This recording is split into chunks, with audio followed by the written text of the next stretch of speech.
সময়ের থেকে স্পষ্ট পরিণাম শুনিয়ে দিতে চাই।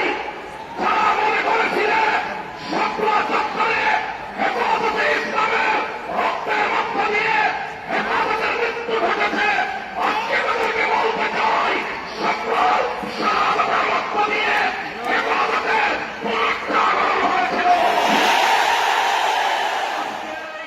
কর্মসূচিতে বিভিন্ন জায়গায় প্রশাসন কর্তৃক বাধা প্রদান করে আমাদেরকে আবার 2013 সালের 6 এপ্রিলের হেফাজতের গণমার্চের কথা স্মরণ করিয়ে দিচ্ছে।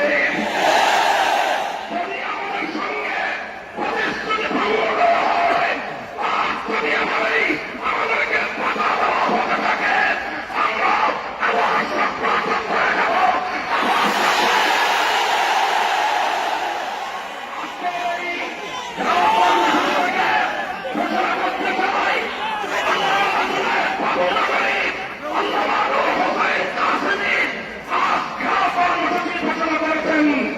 শান্তিপূর্ণভাবে কর্মসূচি বাস্তবায়ন করার নির্দেশ দিয়েছেন।